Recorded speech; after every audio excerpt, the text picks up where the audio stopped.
welcome to the final round of the MX5 Cup Summer Championship here on World Sim Series. We're at the Daytona International Speedway at Daytona Beach, Florida, and it is the probably most anticipated round of the whole season. Jan Nims has wrapped up the championship, but there's still going to be battles all across the field. I'm joined, as always, by Lodinas. Good evening, everyone, and welcome to the last round of the Summer Championship. As always, we will have two series present this evening. One of those have the champion already decided, and he is not present today. But the other series, the Porsche Cup Championship, will have a nice battle for the win. We are currently live with the qualifying session with the MX5 Cups, and Tarchali is on the provisional pole position, about to complete the lap. Not sure if he's on the final banking or just before the bus stop chicane. No, he's about to cross the line, so Tarchali will still have one final go at this qualifying session if he decides to go for a better lap. Currently, he is first. Wu is in the second position, and McFly is right on his tail. Yep, gaps are pretty close, at least compared to the rest of the season where Jan Nims did dominate.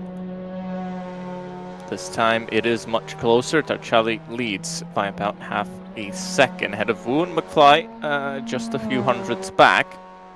Lapo has finished his qualifying attempts. Let's see if McFly can find any improvement here. Yep. Does, and actually goes to 2/10 off pole. We'll see if Wu can find anything in his final attempt through qualifying. He needs at least 4/10 to improve his position here. Nobody behind is running, so worst case, he sits in third. So Tarchali on a lap as well still. Yep, Tarchali should be close behind Wu. He started his final run the last on the grid. But well, I think Tarchali is safe to snatch that pole position. Lapo is currently fourth in the pit lane, and Lapo has the heaviest car on the grid, 20 kilograms of additional weight. Actually, Tarchali didn't finish his flying lap, and he's back in the pit lane. Wu is running through the bus stop chicane, and he decided that it's not a better lap time as he managed to gain before, so he's back in the pit lane, and we can take a look at the final qualifying session results. So Tarchali taking the pole position, McFly starts second, Wu third. Alongside him will start Yuri Lapo, Karnatka and Martin row 3, and final in the fourth row, Fong and Habichiak. So 8 cars, final round, and hopefully we will see some nice battles on the track as we wait for the session to finish. Hopefully it will not take long. Couple of safety cars, one medical and one safety to get that grid rolling. Yep, and it is a standing start on a very, very difficult oval banking here. It will be interesting to see how the drivers manage that. Oh, interesting moment. 8 cars, and first and 8th car on the grid are separated by 7 seconds. It's pretty tight at the front, and first and 6th place separated by 1.8 seconds. 3 cars in the 212s. It's a relatively long lap for those MX5 cars. 2 very long straights, couple of bankings.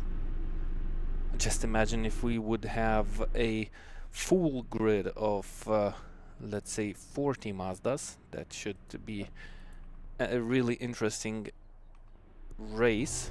But hopefully these 8 drivers will do their best to not only race it out from their hearts, but keep us entertained. Yep, it's going to be a lot of drafting. At least that's how it normally goes around here at Daytona, as we prepare to get going. And we're off for the second to last race of the MX5 series. It's the 11th race of the season as Torciali gets up to a decent start in the 23 machine. I think that's Lapo getting up to a fantastic start, going up to second position now down into turn one. This is a very difficult braking zone as the banking goes away from you, and you have to find the grip while braking there. The grip changes throughout the race as Karnatka takes a little bit of a spin, recovers it, and back at the back of the field, but doesn't lose too much time. Torciali though holds the lead. Wu and Martin side by side, almost. Actually, they were side by side, but Martin makes a mistake. Wu gets up in front, and that's that position sorted. I think there's still somebody side by side for fifth now between Martin and Fong. It is, and Martin loses that position, and I think he's going to maybe lose even one more as they go into the braking zone. He settles into sixth now. Yep, so Fong is currently fifth. That's the provisional pole position for the second race, but Martin is right on his tail, so that's gonna be an interesting battle, and actually it didn't last for too long. Martin is already up into fifth, and Karnatka wants to swipe through together with Martin for a higher position, stays behind Fong, but now the drafting part starts beautifully, and you can see already how Karnatka is quickly approaching both of the cars in front. And I think this is the first track on the calendar where we can clearly see the draft being so active, meaning that the drivers need to stay as close as possible to their rivals on the track. Oh, Martin going wide on the exit of the bus stop chicane. I think that was slightly more cutting that it should be allowed. Need to wait until Martin crosses the line. Well, maybe he was still within the limits of the racetrack as they are on the Assetto Corsa platform. We have real penalty on the server live and active, and that's Lapo and Torciali using that slipstream, forced to take the outside line into turn one. I think Torciali will not have any issues to defend the first place at this moment, but it only shows that no matter what the leader does, he needs to hope that his main rival makes some mistakes throughout the lap to not have the advantage of the slipstream, braking really late into the international horseshoe corner. Lapo almost outbraking himself. Well, maybe taking a different line, because he has a better exit.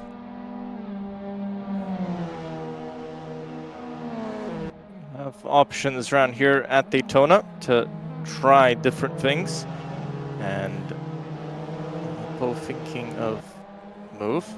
Yeah, out of the battle between these three drivers, well, Martin Karnatka was actually the one who gained the most. He was shortly in fifth. Martin decides to try and battle it back. I think Lapo's taking the lead. At least they're definitely going side by side there at the front. Lapo did take it for a second there, but now he's running the high bank, not using the slipstream from Torciali, but he's maybe going to try and get down at the end of the banking, just getting that little bit of extra speed, but actually not using the slipstream at all here. And, well, that he just gives up the position there. He's going to have one more shot down into one. Maybe that's the strategy as well, as they come through what is now the Le Mans chicane, was the bus stop chicane. And again, Lapo gets out of the slipstream, runs the high bank, and on the high side, that's going to be difficult. This puts McFly back into the mix here, because look at that, he's drafting right up to these two, And, well, Tarchali, he just wants to run alone, pretty much. It's almost like he wants to run the high bank here. Well, it's a good strategy for the 500 sometimes if you can get a big push from behind. He's going to try and take it round the outside. That's not going to work into turn 1. And he gets taken out by McFly. And, well, Lapo, I think he just waited too long there. Oh, bad rejoin. And I think that just might be race done for him, at least at the moment.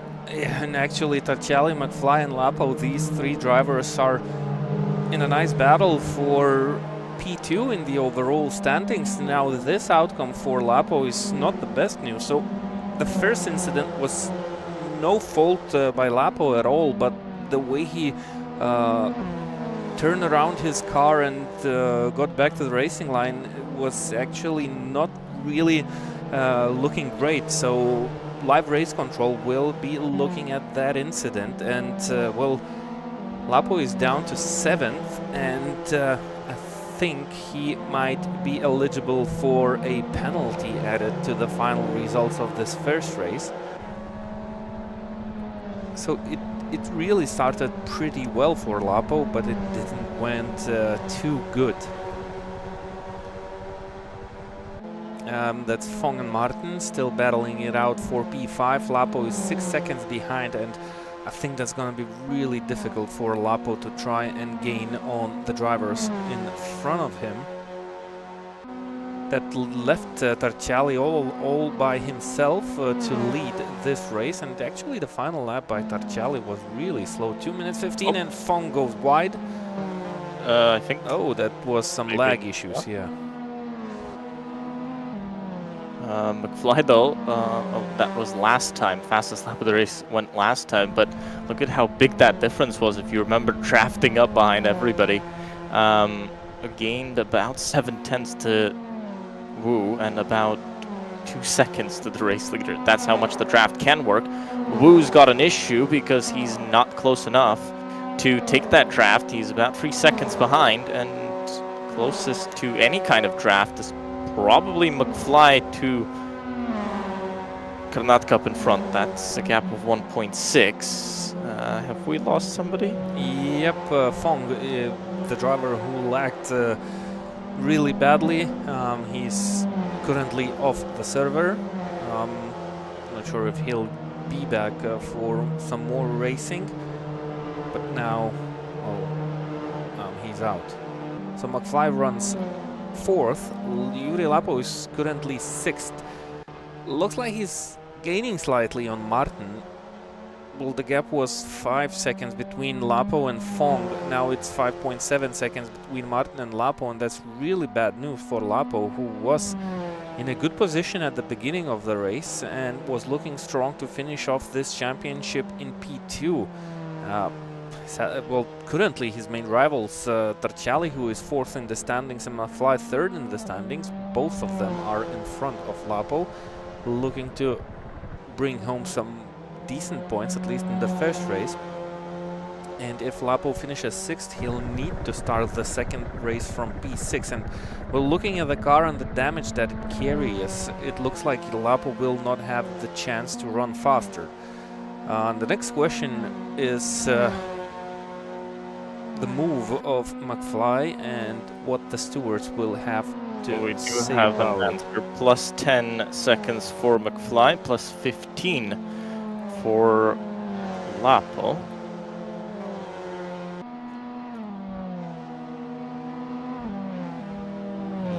Yep. Unsafe rejoin. No. Okay. Yeah, I was wondering what he got 15 seconds for, but yeah, he had that very strange rejoin.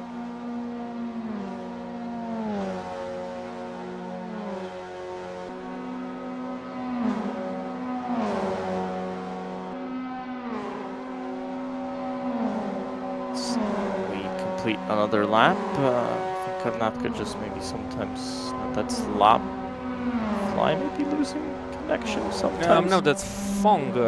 He's back on the racetrack, so maybe that's what shuffles the order slightly. Yep, Fong is back on the track. So he reconnected. Now he's 1.5 laps behind Tarciali. So Tarciali looking really safe and strong for race 1.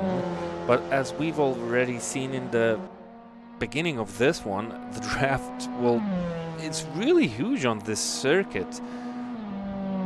So having one of the fastest drivers, or one of the faster drivers starting from P5, that's already promising us a really interesting second race. Hopefully the drivers, the few of them, will manage to avoid mistakes like we've seen before.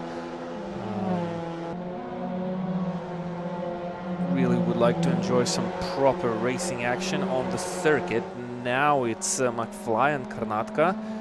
McFly is really slightly faster than McFly, and that's more than enough for him to gain on his rival, and that should give him shortly a nice slipstream advantage. These two drivers should meet on the track side by side in hopefully one lap.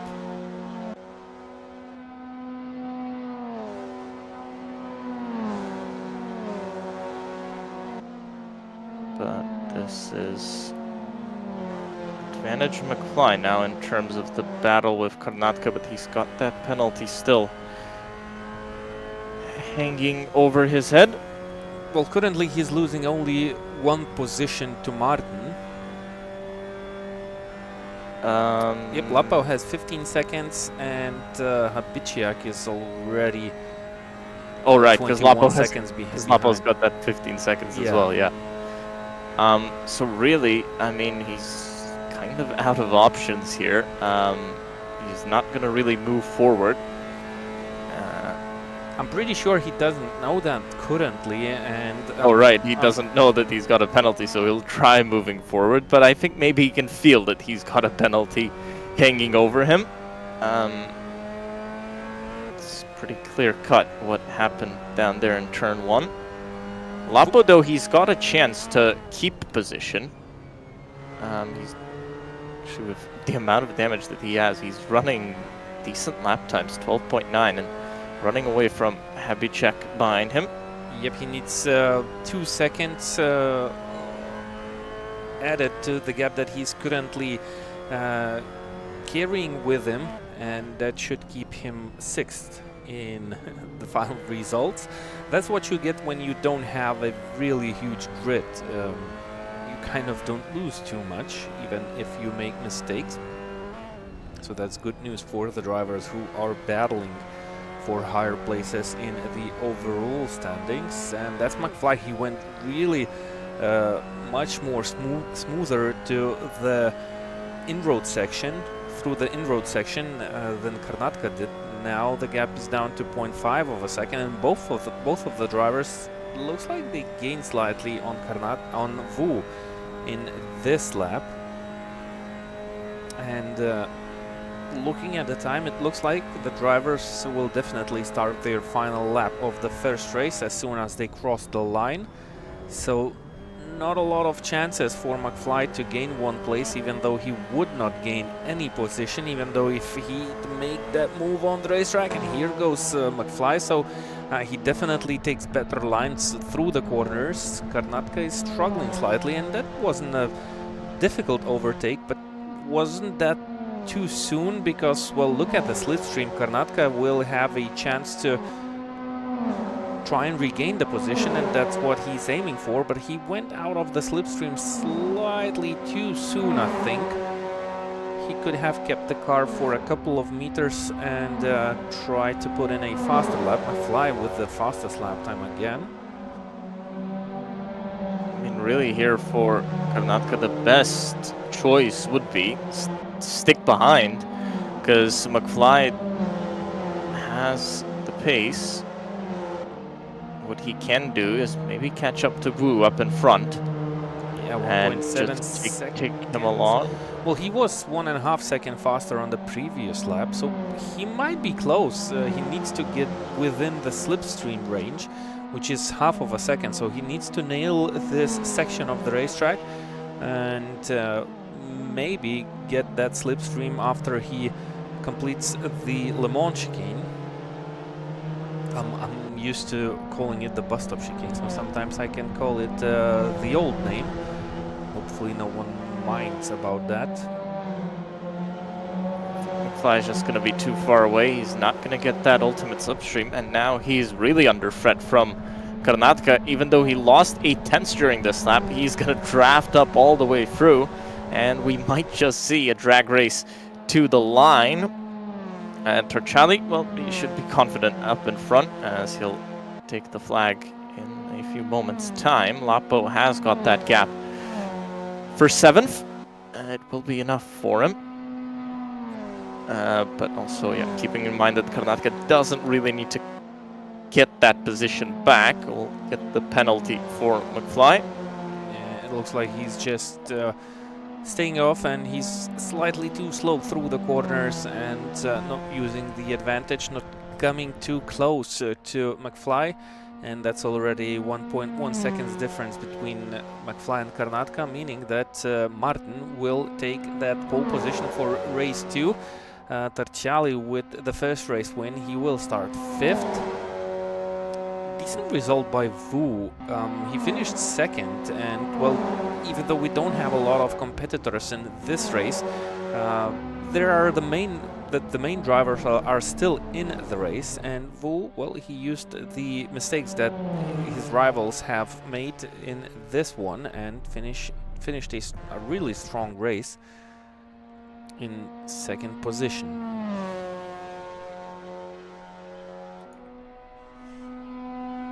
And Habiciak is the last driver on the grid. Well, he's not the last driver. Well, Fong is the driver who had issues at the beginning and was disconnected. He's 8th on the track, and he will cross the line the last.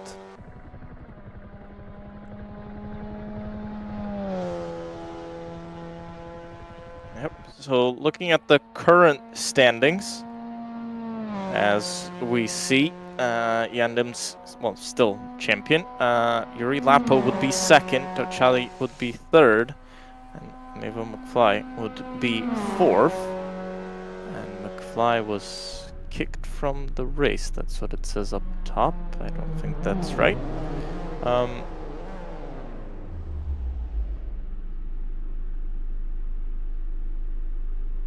We'll see what changes in terms of points. Drivers still need to get some extra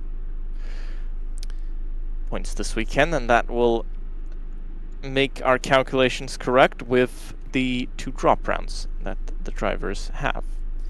Yep, so these are the results of the first race. So Torciali taking the win, Wu finished 2nd, McFly 3rd, but with that penalty applied, he will drop to 5th position. Okay.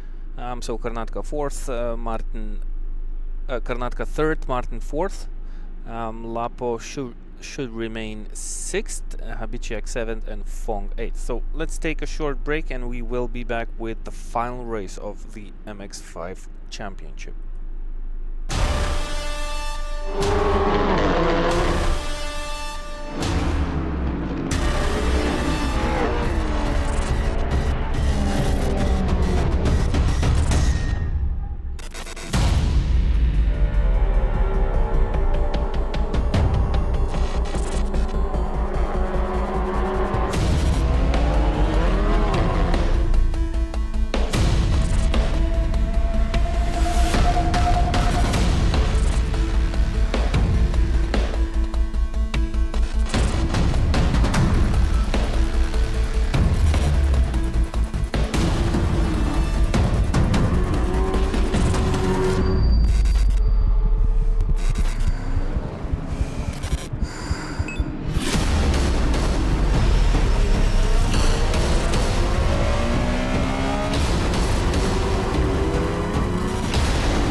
welcome back to the track here at Daytona as we get ready to go for race 2 this evening. So Martin will start from pole, Karnatka second. McFly will still get his third starting position, so the penalties are applied to the results, but not the starting order.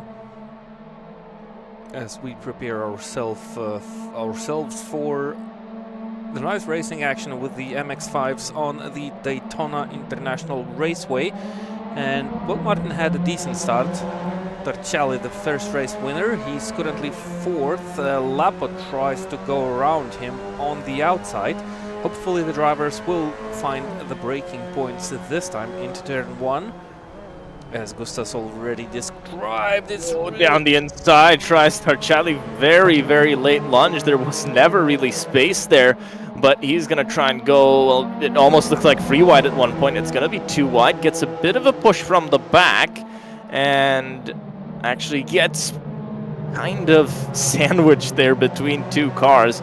That was Wu coming up behind. Karnatka now side by side with Martin for first. Torciali might be able to use that slipstream to get alongside Lapo for the podium positions. I think that was Karnatka running wide, so... but actually Karnatka took the lead from Martin. There was a contact between Lapo and Martin. And that gives a position, I think, just about to Torciali, who's on the outside there. He's not in a nice position. Martin tried something, and, well, nothing worked, really.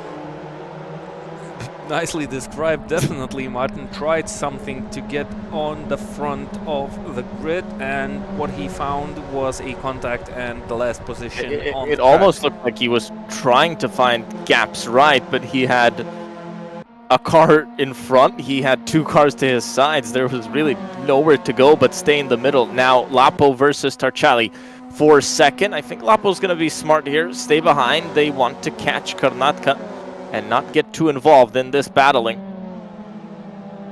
Pretty big cut there on entry, but I think he might just about be fine there. Yep, the track limits are defined by the program itself, and the drivers they basically search for the boundaries when they run practice sessions, and well, during the racing they know their lines pretty much decently. Look at the gap that Karnatka managed to create for himself while the drivers behind him were battling each other. So he's currently out in front, 1.7 seconds advantage. Well, it's still the start of the race, and we've seen Karnatka not having enough of pace to defend. At least in the first race he was slower than McFly. Now Lapo running a little bit too wide in the battle for P2, and remember, he has the heaviest car on the grid, so that doesn't help the drivers to slow the car down. They need to be a little bit more precise. Well, at least Lapo needs to be more precise. He's 15 kilograms heavier than the car of Torciali. But for me, that only really kicks into effect here during qualifying. In the race, you're getting a draft for so much of the lap that it doesn't really change things here, and it's hard to stay in front. And no matter if you have kilos on the car, you don't. I mean, it doesn't really change anything if you're not about a second and a half ahead. Well, you're kind of out of options. Down the inside, that is McFly on Fong. Fong, who had connection issues last race, but with that one move, Fong's going to lose 2 positions with Wu coming up behind. Wu actually might have a chance at McFly here if he can get a good enough run. Looks like he does. He just gets close enough, I think, at the end of the banking, but he's going to go to the outside as McFly takes up that inside. If Fong can give a nice bump draft here, he might just be able to get that position, and maybe both of them might be able to go through. And I think it's just going to be Wu who gets in front. So 2 positions in, well, NASCAR 1 and 2 and the Le Mans chicane. But now he's under threat from the 2 behind, the 4 behind now, as Martin is back in the picture here. To the outside goes McFly, but that's a little bit early. Through NASCAR 4 they come. Very, very high for McFly here. That high line, well, seems like drivers sort of prefer it sometimes, but it doesn't look like it's really working for most of them, as they still come up side by side. We'll see what happens down into turn 1, but it looks like the outside line was just a little bit too dirty to have any moves made, and that is the same this lap, as Wu holds the podium position, still under pressure though. As we've watched this beautiful battle between Wu and McFly, Torciali, well, he had some issues. I didn't see him go off the racetrack, but he went down to the pit lane. Maybe he had a drive-through penalty or something. It's a drive-through. There was a box coming up for us that it was a drive-through served. I'm going to guess track limits as the most likely cause of a drive-through to the inside. That's McFly. I think Wu might just be happy to give that position up, as he won't have to lead the pack on to the banking. Under pressure from Martin though, who's on the outside. They rub sides there, and I think actually Martin might have, I was gonna say might have the advantage with a bit more speed, but he's now gonna be stuck draftless.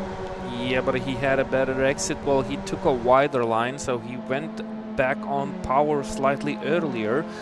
But it looks like that's not the best case scenario for Martin. And well, he still decided to take that high line, and on the but lower actually side. Martin back into advantage, because for some reason Wu moved out of the slipstream and gets a little bit of contact to the rear. Well, holds on to it somehow, but they need to think now to not let McFly get away here. McFly looking in a more advantageous position, at least at the moment.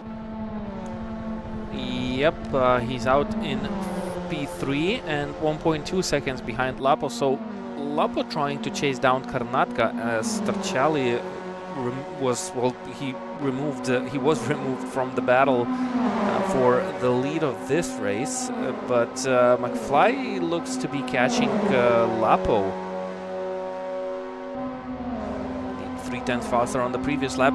We have 3 drivers battling for 4th place, and almost not finding the place to fit those 3 cars through turn 1. Oh, tight. The Martin was still there. Wu tried to close it on him. He's going to be able to close the door on him now. Now look out for... Oh, tight between... that's Fong trying to go around the outside. It felt like he may have just had the pace if he stayed on the outside, but he tried to maybe find an inside line, but that's not going to happen. To the inside, that's Martin. Well, now they've really lost pace to McFly up in front. And McFly is actually on the tail of Lapo. I think Lapo made a mistake in the first part of this circuit, because the gap went down from 1.2 seconds to 0.3 of a second, and these drivers are still continuing to rub their doors and scrub the paintings. Well, this is the final race of the championship. You can basically destroy your car. You will not use it in this season, so we'll basically all in or nothing. And that's McFly and Lapo, and well, McFly looks much faster in the second race than Yuri Lapo, and he needs those points, so he finished in front of Lapo in the first race, and he's currently in a similar position for the second one, running wide. That's really dangerous to cut that corner. We've already seen 1 drive-through penalty received in this race, so the drivers need to be careful even when battling each other really hard. But those high lines that Lapo is taking this afternoon... Maybe he's gonna get back into... Well, it looked like he was about to get back into the draft. Normally you can't go below the double yellow onto the apron. Sometimes in the last lap it can go in as a last-ditch effort, but during the race that would normally be penalized, I believe. as McFly holds on to second, but purely because Lapo decided to, again, drive the high line around the banking, and if you don't have anybody pushing you from behind, as you would in an oval race, and you can't really do anything around the outside, even on ovals. If you get out of the draft, you get out alone on the outside, there's not much you can do, really, and this illustrated very well by Lapo, who, as he gets to the outside, he just can't do anything. He's running the longer line, he doesn't have the slipstream and doesn't have the pace then, but staying behind through the road course section on through the infield might have a chance once they get back onto the banking. 5 minutes to go in this one. Looks like Lapo is constantly later on the brakes, and well, he doesn't create himself an opportunity to get faster on the accelerator and gain advantage down the straights. So he's trying to win time during braking, which breaks him the slipstream. So he's 5/10 off McFly. That should give him the slipstream, but well, it sometimes looks like he's just not willing to use that slipstream, always going the higher side than his rivals. And basically he didn't have a good exit on the first banking out of turn 6 just because he was really way too late on the brakes. It looks like McFly, well, he got out of the slipstream of his rival. Even if Lapo would manage to get back closer on McFly by the end of this straight, he will not be a threat, and McFly could concentrate on catching up with Karnatka as he did in the previous race, but with only 3.5 minutes on the clock and with the nice pace of Karnatka, that's not gonna be easy. So we are 2 laps before we see the finish flag.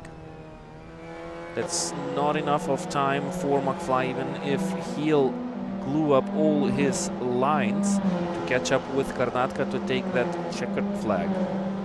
So McFly will just try to stay on the racetrack, avoid mistakes, and hope for some bad driving of his rival. Fong running 6th, and Tarciali, he's down in P5, but actually gaining pretty fast on Habiciak, and he should gain on Habiciak. I'm pretty sure about that if he'll make no mistakes and receive no further penalties. He should take that 7th spot, but with that grid shuffled badly in the second race, wonder who will be the driver with the most points gained in this race to take that overall win of the final round. Maybe that's Karnatka who will have the most points. Well, he finished 4th in the first race, he's currently 1st. Who finished 2nd? He's currently 5th. McFly finished 5th with that penalty. He's currently 2nd.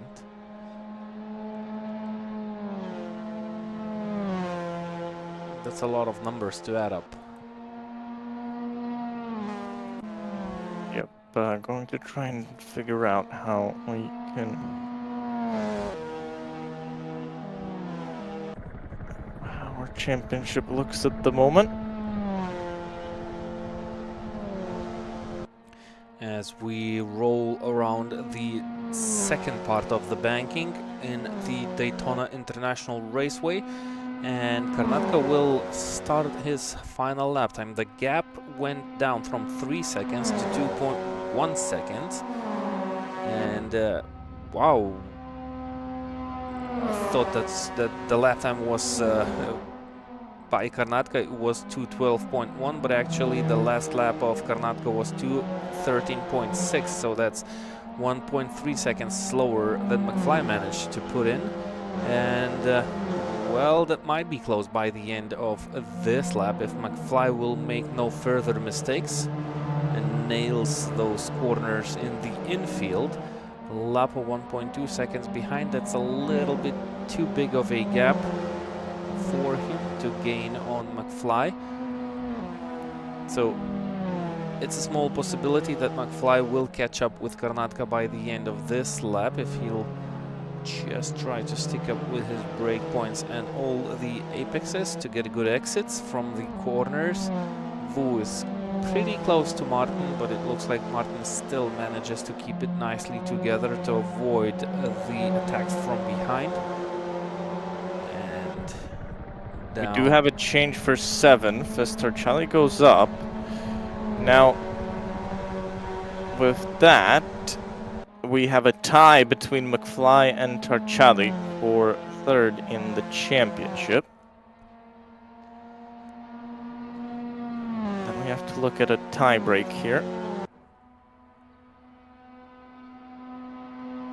Well, it's gonna be decided after this race finishes and all the penalties will be applied. I don't think there will be a lot of penalties for the second race, and Karnatka looks really safe to snatch that win of the final race of this championship. Karnatka started the race 5th in the overall standings.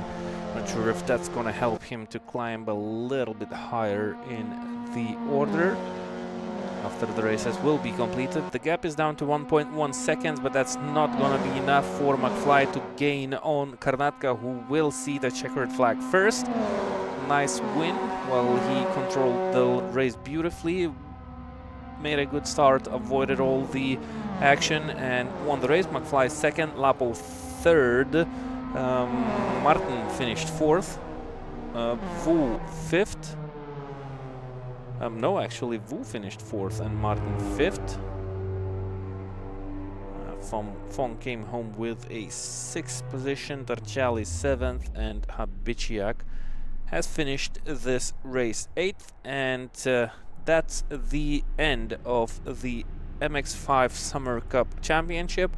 The final results of the second race on your screens. A lot of drivers are already disconnecting because they rush to the Porsche Cup Championship, which will see some nice battles. So let's take a short break while we join the Porsche Cup Championship, the final round of the season.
Welcome back to Daytona International Speedway, and welcome now to the Porsche Cup qualifying session. We've got the championship chaser in Jussi Nerola on pole position, the championship leader in Matas Mendes in fourth at the moment. Half a second, that's the gap for pole at this point. Leo Bryan in third.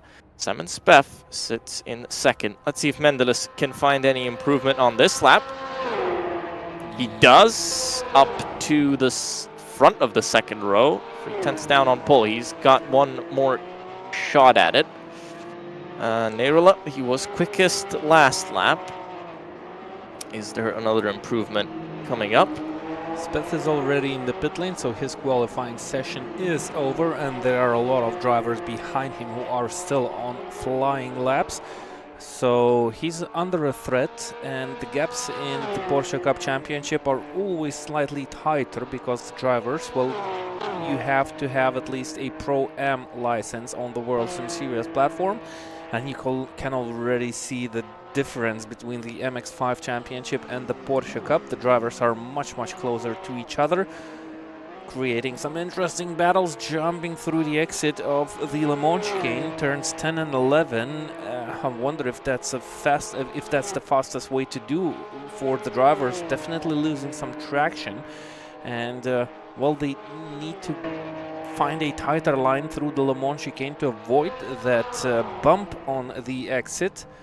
To have a good lap, so Nerola crossing the line doesn't improve. Mendel is still on the racetrack, taking a really tight line on the exit, also jumping through those curbs, so maybe that's the nature of the track and in those Porsche Cup cars. O'Brien is already in the pit lane. McFly, Talianos and Lapo also finished their session. Mendeles and Saldukas are still on the track to try and bring a difference. It's really important to get a good qualifying session for Matas Mendeles. He's currently in the lead of the championship, but if things go wrong, he might easily lose the leading spot. It looks like the qualifying session is over, and let's take a look at the final results. So Nerola taking pole, Simon Speff starting second, Mendeles and O'Brien row 2, Saldukas and McFly row 3, Talianos and Lapo row 4, and Janušaitis and Gonzalo will start the race from row 5. We will try and calculate the results as we go through racing, but I think Gustas has already something in mind about well, the scenarios of how Mendeles or Nerola could become champions of this series. Yep, so Nerola, his only opportunity is he has to finish above 5th at all costs. So 4th is the lowest he could finish in one race. And then would have to finish 1st in the other, with Mendeles not finishing above 2nd. That's how it looks with the drop points, and that is sometimes how it goes with drop points, that Mendeles, if he's not 2nd or above, pretty much this round is done for him. That's for both races. We'll see how it pans out, especially once we finish race 1. We'll have a more clear picture, and during race 2 we'll actually be able to say what the situation is. Both Nerola and Mendeles have been gaining so many points this whole championship that in this round the situation is that they really have to gain a lot of positions to well, really have to finish at the front to gain any points in terms of their championship standing. Well, Nerola did half of the job already in the qualifying session by taking the pole position, and his teammate will start beside him, so we might possibly see some strategy of teams in this race. Matas Mendelis starts third, his teammate Justinas Saldukas fifth, so we might not drop the idea of team racing in the final round. And I'm already eagerly waiting to see how the draft is working with the Porsche Cup cars as we get ready to roll. We're off. It's Neyrla getting a decent start. Mendelis as well. I think he might just follow him in down to turn 1. Puts Speth at a disadvantage now on that outside line. It didn't work in the MX-5s. Will it work for the Porsche Cups? Mendelis gives a lot of space and lets Speth slot in, loses that position. Well, doesn't lose the position, but loses the chance at that position. This puts Saldukas now behind Leo Bryan as he tries it round the outside. Kind of working as a rear gunner here.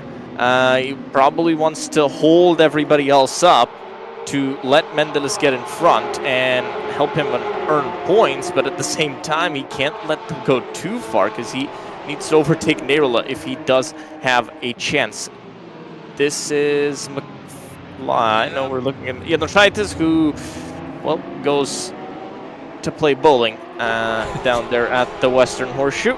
Well, he was pushed slightly, but I'm not sure if that caused the further accidents that we've seen on our screen. So some collisions have already taken place. But let's join the front of the pack and we'll look at it. So Speth is already 0.8 seconds behind Neyrla, and maybe he's just trying to hold Matas Mendelis slightly off, now running down the back straight with the drafts open wide, approaching the Le Mans chicane where, well, you can do an overtake, but you have to be really close or actually side by side with your rival.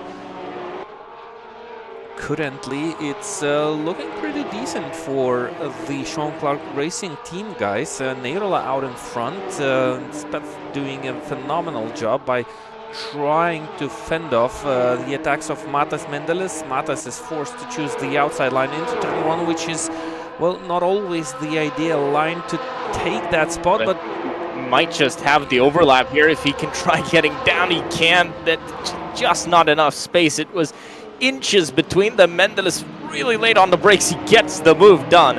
And finally, we see a move around the outside of 1. Big lock up there from Saldukas. We saw that in qualifying. Now we see that in the race as well.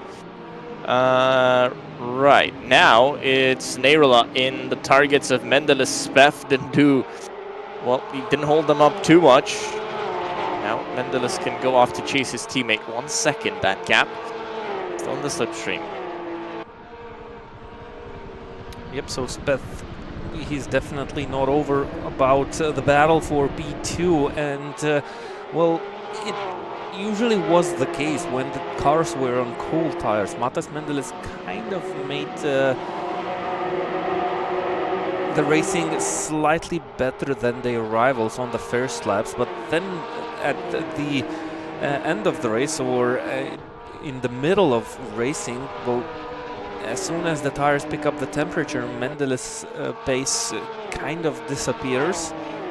So it's going to be interesting to see how it goes in this final race. Currently he's doing pretty okay, 0.8 of a second advantage against Speth. Still dropping behind Neyrla, who continues to lead this race and does what he needs to do to try and battle it for the overall win in this championship with his main rival Matas Mendelis.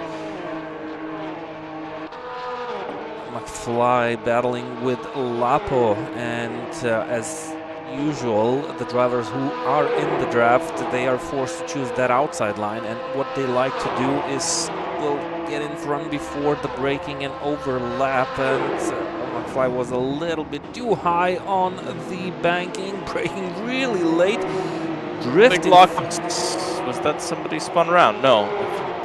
That just looked like from the amount of smoke we had down there at turn 1. It's possible, it looks like, to do it in the Porsche Cup cars if you're really late on the brakes well, obviously you flat spot your tires, but oh, it's possible to run. It's possible to run. Janušaitis versus Lapo now. Janušaitis went bowling once. Let's hope he keeps it clean this time, and looks to do so quite well. Big lockups from everyone else, though. Speth as well locking up. Looks positive for Neirula at the moment. 1.5 in front of Mendelis, and that's kind of almost out of the slipstream range. Different lines through the banking. Matas Mendelis puts in his left side of the car a little bit deeper down into the corner, places the tire between those two lines to try and avoid bottoming out of the car, and Simon Speth is running slightly wider just at the beginning of the yellow line. Look at the difference, and well, still the draft is working nicely, and with the heavier weight it's gonna be really difficult for Matas Mendelis to keep off Simon Speth from attacking him. So he needs to nail it in the infield course to try and create as big of a gap as possible.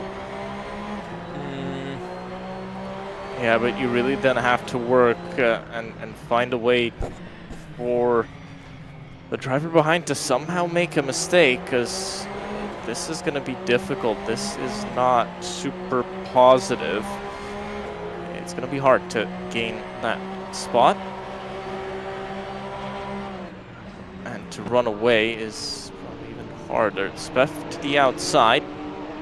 Can't get it done. This brings O'Brien into it, and this is actually good news, I'd say, for Mendelis. If he wants to run away from Simon Speth behind, he needs to get him involved with Lee O'Brien into at least some form of battle.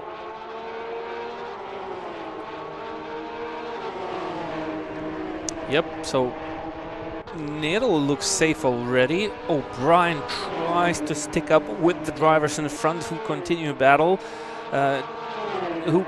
their battle, and there goes the move by Simon Speth. Somehow Matas Mendelis did not go defensive. I think he's thinking about the long run of this race and doesn't want to risk it too much. So, well, he felt that Simon Speth has the run on him and just decided to stick to his line to lose as less time as possible, and you can see that Lee O'Brien didn't gain on both of the drivers in front. The gap is still 1.1 seconds, so nicely done by both of the drivers, trying to not lose too much time while still battling each other. So maybe try and use that slipstream advantage again outside. Matas Mendelis, he managed to make that move once, tried to brake as late as possible. The car is twitching and almost kicking out from the hands of the driver, but nicely controlled by Matas Mendelis, still in the position to gain that spot. And into the international horseshoe goes Matas Mendelis, and again up into P2. That promises us to be the battle up until the end of the first race, and that's going to be one of the hardest weekends for Matas Mendelis in this championship. He knows he needs to do well. He knows that he cannot finish lower than P2 to stay in the lead and take the championship of this series. Well, it all depends on where Neirula finishes. Yeah, so if Neirula finishes both races in P1... yeah, then it's... so if Mendelis finishes third here, then Neirula would have to finish fifth in the next race.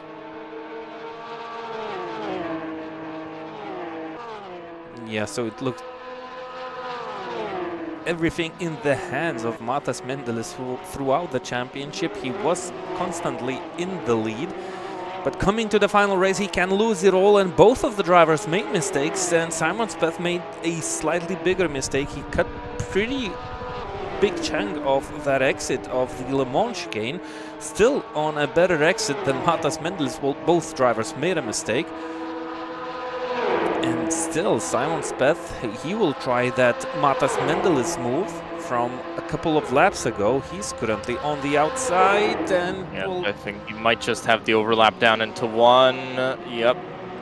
If you get that move started a bit later and can actually make it as you're breaking down into one, and you've got a little bit of overlap there, you're fine. You can do that move. If you're coming in side by side, I think that's where the real problem is. They've dropped O'Brien behind. And Neyrula, well, he's at the front of the field and looking pretty relaxed. Yep, so 1/3 of the first race completed. And, well, Neyrula just needs to bring it home.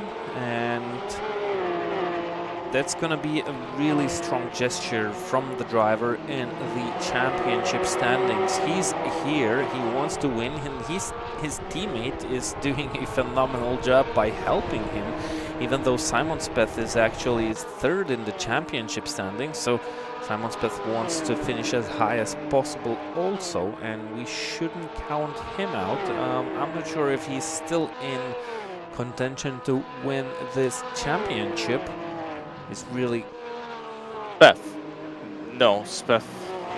Well, he's whatever 3rd in the standings, but I think he has no chance because we have a really small grid here, and if he wants to win the championship, he needs both of his rivals finishing. No, it wouldn't matter. Even if he won both races, with the way that the drop points are looking, he cannot. Oh yeah, exactly. And yeah, well, the difference between the points given out for positions, well, it's really small. So even if he won both races, Simon Speth, he'd have 221 points, with Mendelis at 222. Even if Mendelis would retire both races today, he'd still be on 222 and would be ahead of Speth. So it is Neyrula versus Mendelis, your battle for the championship.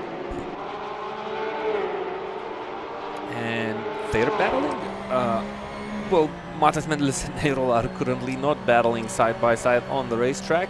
Mendelis actually battles the teammate of Neyrula, and well, it looks like he's losing a little bit to Simon Speth. Tries to find that 1 or 2 tenths around the corners, but he's losing more than he's gaining by trying to do so. No traction control nor ABS, and the Porsche is really angry on the throttle, so the drivers need to choose the correct line to have a good exit. Well, basically they need a really straight looking car on the exit to be able to get back on the power as soon as possible, and it's not working the way that Matas Mendelis would hope to at this stage of the race. The gap is still 0.7 of a second, so it's kind of doable, but it's not the easiest way for Matas, and well, he has the heaviest car on the grid. So as soon as Neyrula will cross the line, we will have 2 laps on the board, so still a little bit of time for Matas Mendelis to figure out something and to try and... He really needs to get in front here, because the other option is that he'll have to try and somehow hold up Neyrula to not finish 4th or above.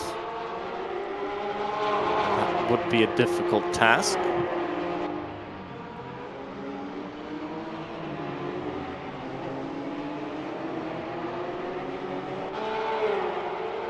So Mendelis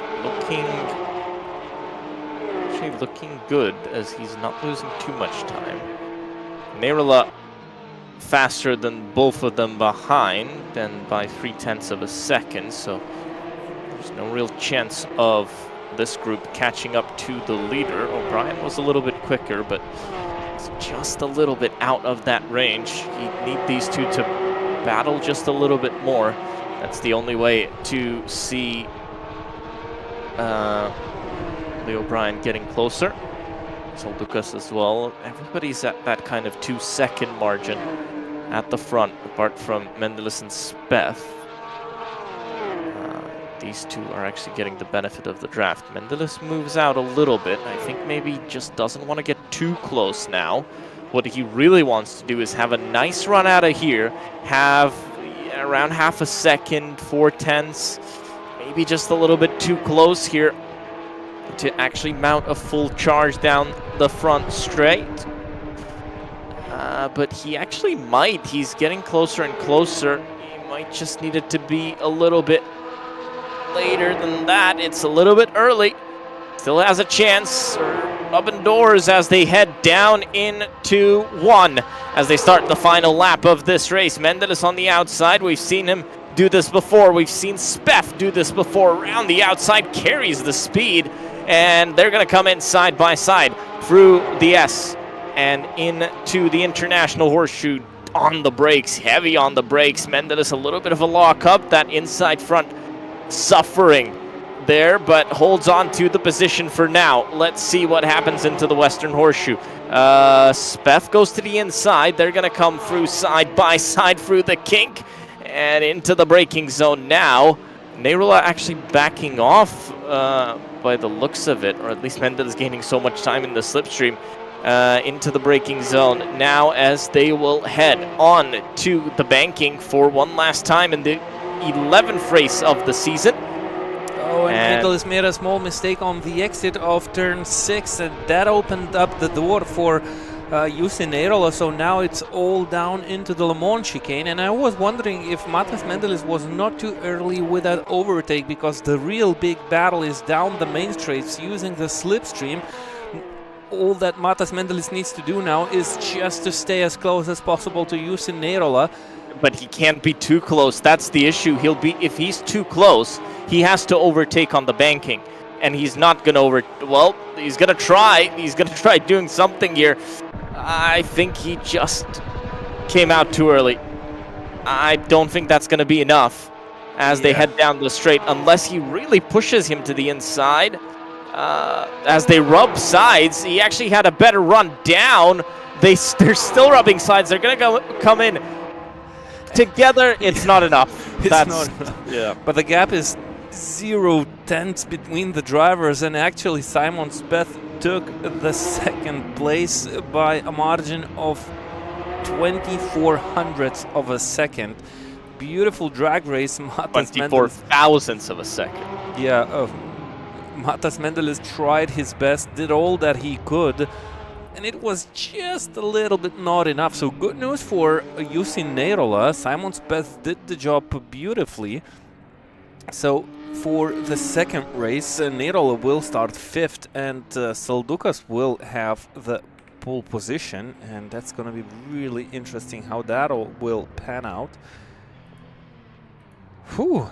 It was nice racing between the two drivers. These are the results of the first finish. Neirola taking the win, Speff 2nd, Mendelis 3rd, O'Brien 4th, Saldukas 5th, McFly 6th, Taliano 7th, Janušaitis 8th, Gonzalo 9th, and Juri Lapu 10th.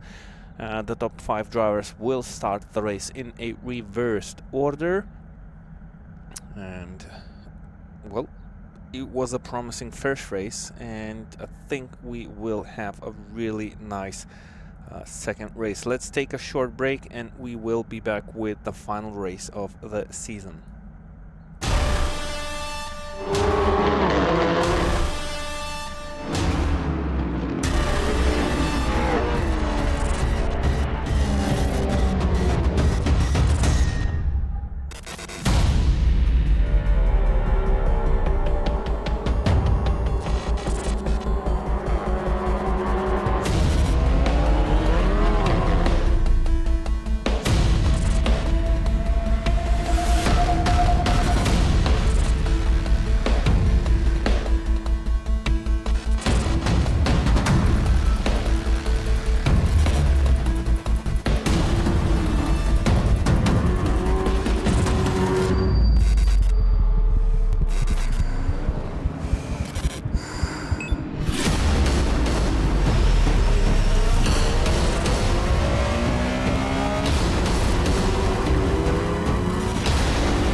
Welcome back to the track. As we look at the championship standings, well, if Mendelis wins this one, wins the second race, Neyrula needs to finish second to take the title.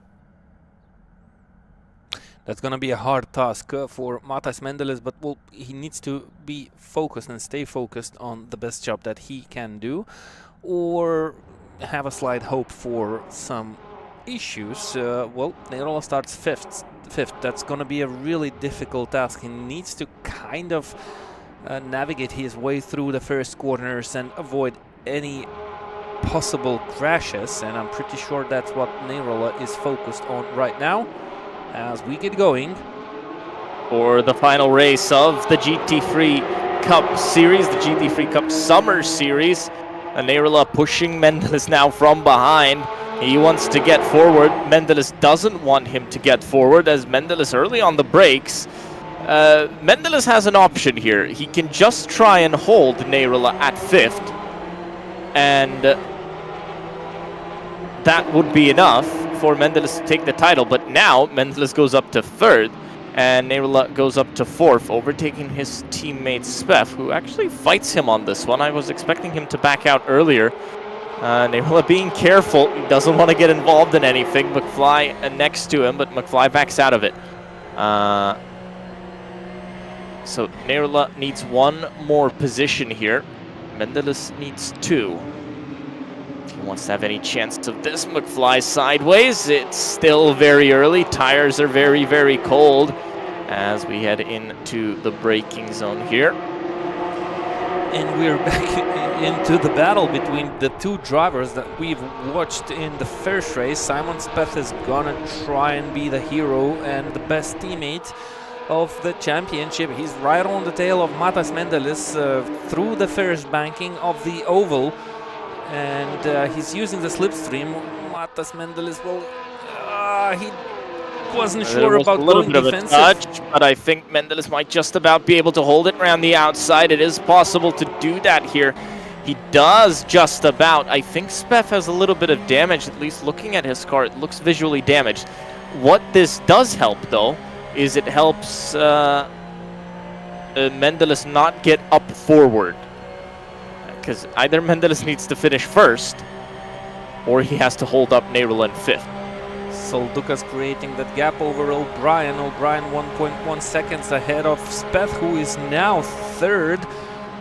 Down the oval into turn one. On the outside, but Mendelis a little bit more aggressive there and actually gets that position. Speth lets his teammate go. And with this, we would have Neyrula taking this one home by just a point.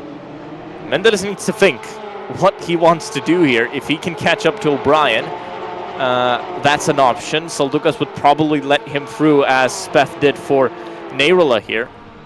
Or he needs to think of a way to push Neyrula behind Speth, and probably behind McFly, because Speth will let him go anyway. Yeah, but Mendelis needs a way bigger gap, because as soon as we will hit those long straights and the bankings, Neyrula is really close behind, and he has a lighter car, and the slipstream will help him, as it did help for Simon Speth in the previous race. Well, this is a nice gap for Matas Mendelis, but the second straight is much longer, and that should allow Neyrula to get closer to Matas Mendelis. Actually, Neyrula doesn't really need to do anything here. He can just stay behind. Oh, and Matas Mendelis made a big slide. I think big slide for O'Brien up front as well. Mendelis now gaining a lot of time. Well, now maybe Neyrula will have to get in on some sort of action. Mendelis should be fine to overtake O'Brien, who had a very, very slow exit. He's going to have a lot more speed as they go down the straight. Cross the start-finish line. He's going to be around the outside. Gets it done. O'Brien slots back in. A little bit of a bump on entry. Big bump. Big bump. And I think O'Brien's just going to have to back out of it. Yep, he does that. Smart move by Lee O'Brien. Just does the gentlemanly thing. And tries going back down the inside. This is actually Matas Mendelis outbraked himself into the international horseshoe.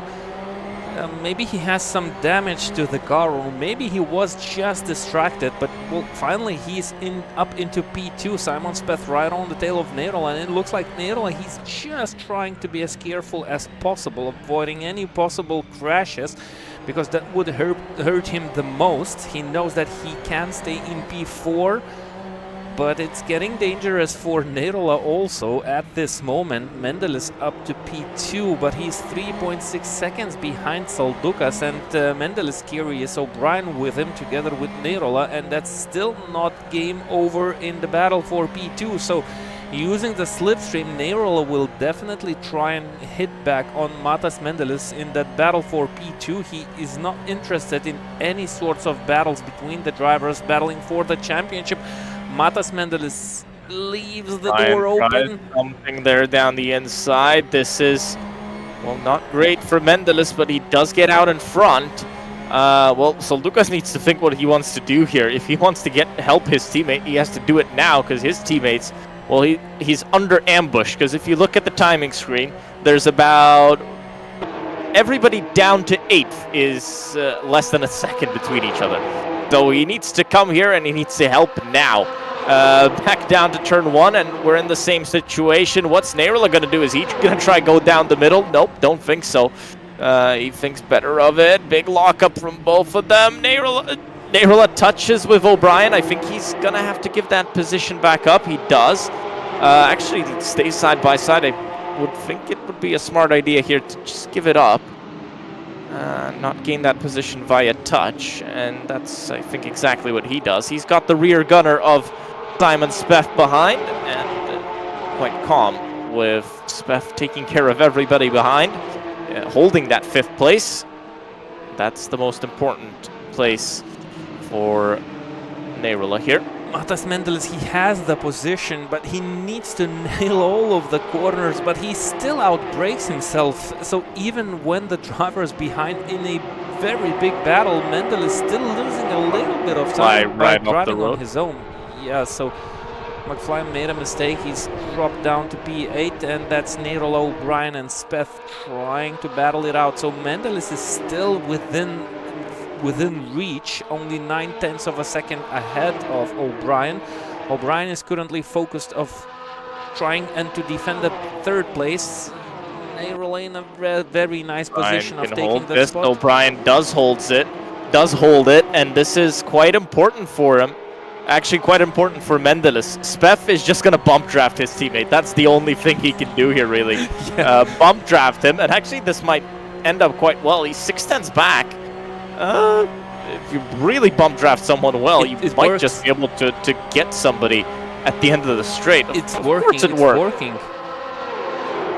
Yeah, both of the drivers are just gaining on Lee O'Brien. Lee O'Brien needs to watch his rear view mirrors because the drivers are getting closer. Actually, here it's also something for Neirola to think about as he gets bump drafted. He's not been at that high rate of speed approaching turn 1 yet throughout the whole race, so he needs to think, okay, I really need to brake early here. So bump drafting sometimes can come with its disadvantages. This is looking good for Mendelis, though, if Saldukas backs off and gives him that position at the very end. But that's also a big if.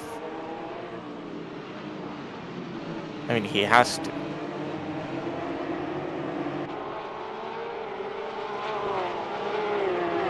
Can't really imagine a situation where he doesn't, but strange things happen all the time. That gap is 0.4 between these two. If Neirola tries something again into the chicane, I think he's maybe a little bit too far this time. He'll have to try it again, but down into turn 1. Unless O'Brien really nails the Le Mans chicane here, Neirola might be in a pretty good position. Ooh, big slide from O'Brien. This is going to be an easy move. I think that's going to be an easy move for Neirola into P3. Mendelis is not that too far off, 1.4 seconds. Soldukas looks like he's backing off slightly, trying to let his teammate catch up with him. Actually, this has played into O'Brien's favor, because I think maybe Neyrula would have passed him quicker, but this time there's actually a battle going down in turn 1, because again, Neyrula had to come out of the slipstream super early. O'Brien holds on once again. Well, it almost feels like O'Brien is a teammate of Mendelis here, how much he's holding up. What's good for Mendelis is that if and when Neyrula gets past O'Brien, you'll have to negotiate Soldukas, who I'm sure will not be an easy target.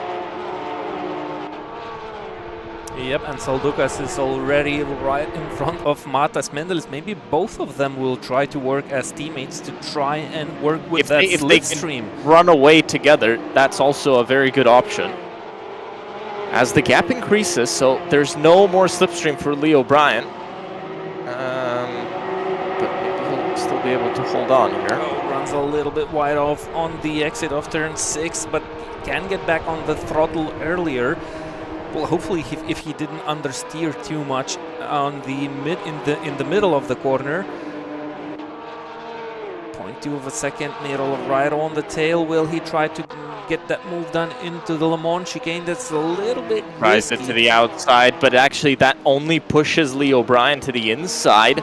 Didn't really show his nose there. But again, bit of a mistake from Neyrula. That could actually come into his advantage, as he'll get the slipstream now from much further away, but drops back to half a second. That might not be enough down into turn 1. Simon Speth needs to get involved in this if he wants to help his teammate. Again, the bump drafting.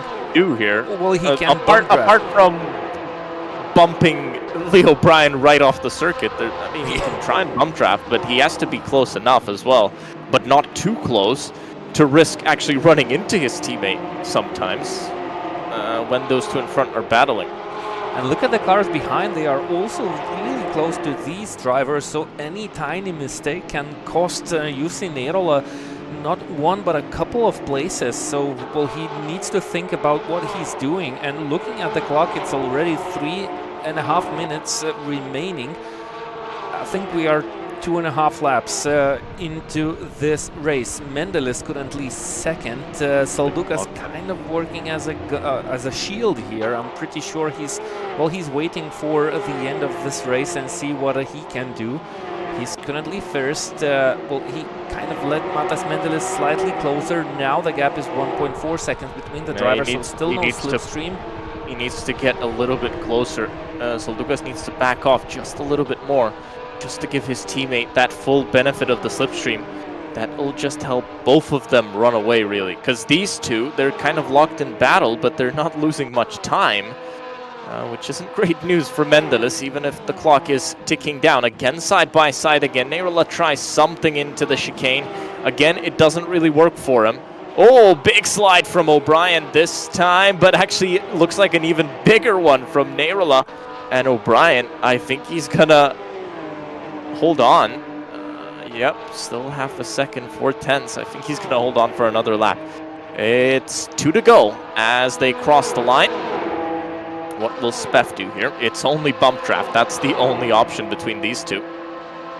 Needs to be careful as they go through the banking into the braking zone. Speth doesn't need to be too close. Locked up. Speth locked up. O'Brien also locking up. So really intense driving by all of the 3 drivers currently. Matas Mendelis still within 1.5 seconds behind Justinas Soldukas, so I'm not sure if Justinas Soldukas backed off to allow Matas Mendelis to come closer, or he just made a mistake, because on the previous lap time Justinas Soldukas put in the fastest lap time of the race so far. Matas Mendelis was 3/10 slower. Oh, I think Justinas Soldukas just made a small mistake. Gap went down from 1.6 to 1.1 second. As we exit turn 6, and once again Jussi Neyrula will try and make it work. This time he's a little, well, he was a little bit closer, but I think he's outbraking himself into turn 6, not allowing, not creating a good exit. is Wss overheating a little bit, running P4th, and well, we will start the final race of the final lap of the race.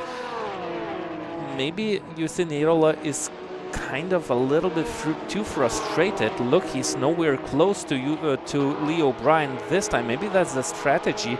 He was always close, and well, he. Yeah, but this is too far now. He was always super close, but this is too far now. They're gonna start the final lap of the race.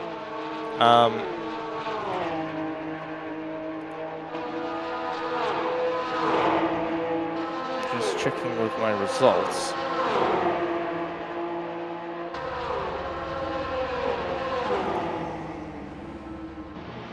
If Saldukas doesn't let Mendelis through, though, this would be Championship Neyrula. By 1 point. Yeah, by 1 Matas point. Mendelis wouldn't get any points in this championship because that would be his worst. It would equal his second to worst round because it's 2 rounds that are dropped, the 2 worst rounds. O'Brien takes the fastest lap of the race. There's no extra points for fastest lap in this series. So that is out of the equation. A couple of corners left to go. Basically 2 long straights. Neyrola right on the tail of O'Brien. He cannot outbrake himself into turn 6, which he does slightly, but this time he's much closer, and he was way earlier on the power while exiting on the first banking. He'll be thinking about something. He'll have a chance of a drag race to the line, I think, if he just gets enough of a gap as they enter the banking. Let's see here. He gets up very, very close again. Actually outbreaks himself a little bit. But that doesn't matter, actually. That's the last lap, and Justinas Saldukas, well, he's on his way to win the final round of the championship. I don't see the gap disappearing. I don't see Justinas Saldukas lifting off the throttle. The two Not teammates. really, unless he lifts right here. No, but actually, Justinas Saldukas will lose Matas Mendelis the championship as Saldukas wins the race. Mendelis finishes second, and that gives Wss the title by a single point. Wow. So I think the boss of the World Sim Series is on vacation, and nobody gave advices for their drivers, and well. Yeah, that surprised me slightly. I was pretty certain that Justinas Saldukas will let Matas Mendelis through to take the championship, but well, it is what it is. Nice racing from all of the drivers. It was a lot of racing action. Neyrola tried his best, but O'Brien, well, he drove a heroic race. I think he has the fastest lap of the second race. Yep, indeed he has. O'Brien just drove it. I mean, he drove it pretty much perfect because he just ran in front. He put his car well. He didn't really make some crazy moves. He just ran down the inside. Was actually slower coming out of the Le Mans chicane that put Neyrola behind too close to overtake by using the draft. He'd have to go up on the high banks, and that's how he'd lose it. So, but I still can't believe this. But Wss Neyrola, at least by our calculations at the moment, looks to have won the World Sim Series Porsche Cup Summer Championship. Yeah, and well, Lee O'Brien looked like the bigger teammate of Matas Mendelis than Justinas Saldukas did. It looked like Lee O'Brien was kind of trying to hold on, to hold off the attacks of Neyrola, and he nailed that. He managed to put in, well, phenomenal race. Anyways, biggest congratulations to Wss Neyrola, who was constantly second in the championship standings, but with this final round he came here and did all that he needed to do. He finished first in the first race, he finished fourth in the second race, and that was more than enough to snatch that championship by 1 point over Matas Mendelis. Simon Speth is third in the overall standings, and that's about it. The story of the Summer Championship. We had 2 series live, the MX5 Championship for all the participants, starting from the rookie license, and we had a really nice and interesting Porsche Cup Summer Championship with the drivers of the lowest Pro-Am licensing ratings. So hope you enjoyed it, and let's have a nice break before we start the autumn championship, autumn season on the World Sim Series platform. Hopefully we will get many more exciting races in the future. Thanks Gustas for being with us and commenting on these phenomenal races. Hope you enjoyed those. Absolutely. Thanks everybody for watching, and good night.